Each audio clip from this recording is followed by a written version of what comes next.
नमस्कार, स्वागत है आप सभी का। आपके साथ मैं हूं मेघा कौशिक और आज के किताबी किस्से में बात करेंगे वसुंधरा राजे और जसवंत सिंह की।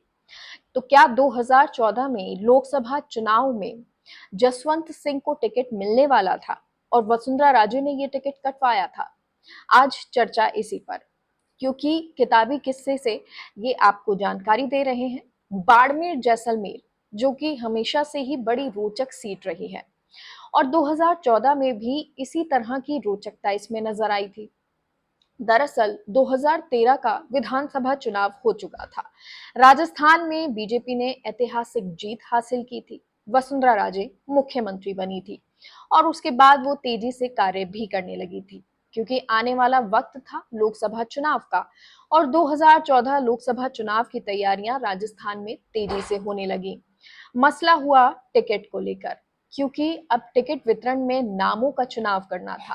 हालांकि तब तक मोदी लहर बनने लग गई थी, लेकिन उसके बावजूद वसुंधरा राजे एक संकल्प लेके चल रही थी कि मिशन 25 यानी 25 की 25 सीटें जीतनी है और ऐसे में हर टिकट पर चिंतन मंथन दिल्ली में किया जा रहा था और वसुंधरा राजे इसमें अपनी पूरी पूरी भूमिका निभा रही थी। ऐसे में बाड़मेर जैसलमेर सीट का जिक्र हुआ, क्योंकि एक तरफ जसवंत सिंह ने दिल्ली में अपनी इच्छा जाहिर की और कहा कि वो बाड़मेर जैसलमेर से चुनाव लड़ना चाहते हैं, क्योंकि ये उनका गृह क्षेत्र था और उनकी इच्छा थी कि वो अपना आखिरी चुनाव अपने गृह क्षेत्र से लड़े। लेकिन तब तक वसुंधरा राजे और जसवंत सिंह में दूरियां बहुत ज्यादा बढ़ चुकी थी और वसुंधरा राजे, जैसा कि कहा जाता है कि वो नहीं चाहती थी कि जसवंत सिंह चुनाव लड़े। वो चाहती थी कि कर्नल सोनाराम वहां से चुनाव लड़े। जसवंत सिंह दिल्ली में इसको लेकर चर्चा कर रहे थे कि वो चुनाव लड़ना चाहते हैं, लेकिन वसुंधरा राजे के आगे दिल्ली की भी ना चली और आखिर में कर्नल सोनाराम को टिकट दे दिया गया।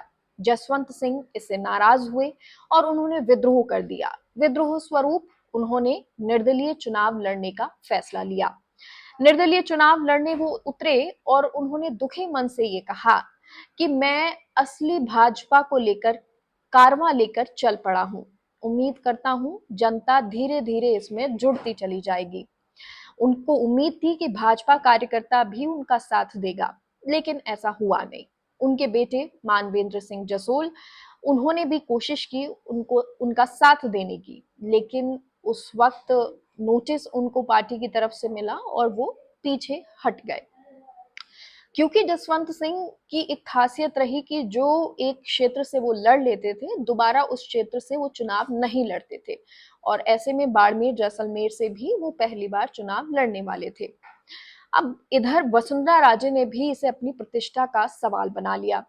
कर्नल सोनाराम को टिकट मिल गया था, नॉमिनेशन फाइल करना था। नॉमिनेशन फाइल करने के लिए वसुंधरा राजे उनके नॉमिनेशन में गई और उसके बाद वहां पर उन्होंने कहा कि ये मूंछ की लड़ाई है। जोधपुर और बाड़मेर जैसलमेर में हमें भाजपा के प्रत्याशी को जिताना है और जो पार्टी ने फैसला लिया है उसे सबको मानना पड़ेगा। यही नहीं, वसुंधरा राजे ने इस क्षेत्र में उसके बाद मेहनत करना शुरू कर दिया। वसुंधरा राजे ने पूरी यहाँ पर ताकत लगाई। इसके साथ ही वो तनोट माता मंदिर भी गई, जो कि राजपूत समाज के लिए एक अलग महत्व रखता है, मान्यता रखता है। यही नहीं, इसके बाद वो प्रदेश महामंत्री, कांग्रेस की उस वक्त की प्रदेश महामंत्री सुनीता भाटी से भी मिली, जो कि देवी सिंह भाटी की भांजी है। ऐसे में उनका इस चीज का प्रभाव भी पड़ा और आखिर में मोदी लहर और वसुंधरा राजे की मेहनत का असर ये हुआ कि कर्नल सोनाराम 2014 में निर्दलीय उतरे जसवंत सिंह को लगभग 86,000 के मतों से अंतर से हरा देते हैं। हालांकि बाद में वसुंधरा राजे ने मीडिया से भी ये कहा, ये किताब में नहीं है, लेकिन वसुंधरा राजे ने जो मीडिया में कहा था उस वक्त ये कहा था कि जसवंत सिंह ने मेरे से टिकट को लेकर कोई बातचीत नहीं की है। तो आज के किताबी किस्से में इतना ही। बाकी अगर आपको पसंद आता है तो लाइक कीजिए, सब्सक्राइब कीजिए। एक बार फिर से मिलेंगे। नमस्कार।